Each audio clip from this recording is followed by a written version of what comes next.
So finally, now we have our final module, which is reporting your research. So we've gone through all the stages of what effective research is. We've gone through the two types of approaches, quantitative and qualitative analysis. And I've showed you various elements of representation in both of those categories. And what you have to remember in terms of being a researcher, you have to be passionate, you have to believe what you do, you have to document everything, and obviously you have to have the right people behind you for support. It's a very fascinating area, I find, and of course you're always looking at the why question and the how question and the what question. Okay, so obviously you've gone through all your stages. You've, for example, drawn up your results in a bar graph, or a histogram, or a combination of both. You've done your analyses, and obviously you've determined what the distribution values are, your correlation coefficient and so forth, which has helped you to draw up on certain results. Now comes the reporting of the research. So how do you represent the data you find? How do you represent everything in a format which flows effectively and is efficient? So you have to know the structure of a good research report. The structure is vital. It forms the foundation of the right report, and people understand what's going on easier. And this is in chapter 14 as well. So obviously you have to have your abstract, which is a quick summary of what you found, an introduction into the topic, okay, what's out there and why you're doing this, your literature review, okay, and that has to be quite comprehensive. Your methodology, what type of approach did you use, okay, how did you collect your data, your sample, what was your population, okay, did you use a mixed method approach.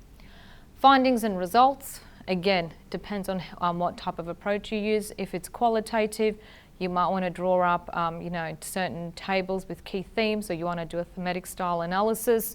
Then you have your discussion, your conclusion, and of course your references and bibliography and any appendices that are vital. So points to include in your method chapter, for example, what was the research setting?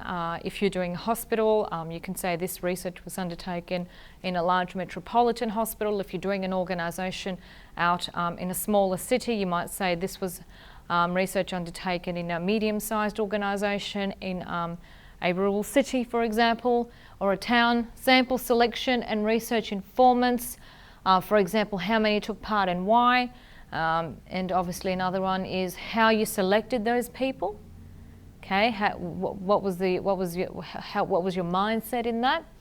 Then we move down to data collection, materials and practice. So which existing questionnaires, scales were used and why? Okay, you have to determine, or you have to outline to your, to the people reading your report, what kinds of scales you used for your questionnaire. Did you use what was undertaken in a famous research study and adapted them to your own? Then we have whether things were reliable and valid, and of course the procedures that you undertook. So you have to tick all these areas. So obviously what you can do is you can use a matrix in the planning of the content for the results and conclusion chapters. I always like tables because it's easier for people to read and understand, and people can get things straight away. It doesn't take too much time. So for example, what are the operational differences between different shifts in the production plan? Cases of indiscipline in the last 6 months have been twice as frequent. Do you know what I mean? So again, a table format is easier for people to understand what's going on. Conclusions, what judgments can I make about the results in relation to the question? The night shift indiscipline problems may be due to the reluctance of operators to work in this specific shift. Okay. So moving on, do your conclusions answer the questions, which is vital. Okay, if your conclusion doesn't answer the question, there's something wrong there. So you have to really prove to the readers that things are linking and your research project was worth it. So for example, do your conclusions answer these questions? I.e., did the research project meet your aim or answer? Okay. Do you have any overall conclusions? And what are your future, maybe even recommendations for other researchers in this area? To evaluate, so what you have to ask yourself, is there a clear structure? Do you tell a story, beginning, middle and end? Does your abstract reflect your report accurately? And let me move down to, are your methods clearly explained? So do you outline your procedures effectively? Do you tell people how you chose your participants?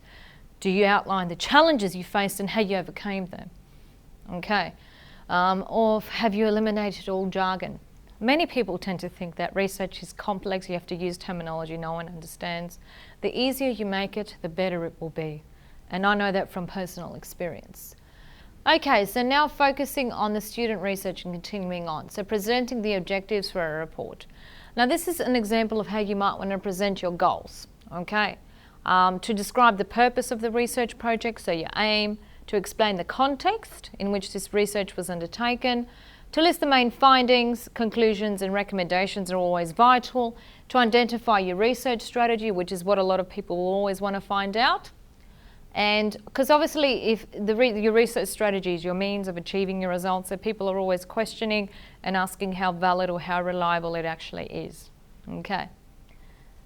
So thank you very much. That was the end of Module G.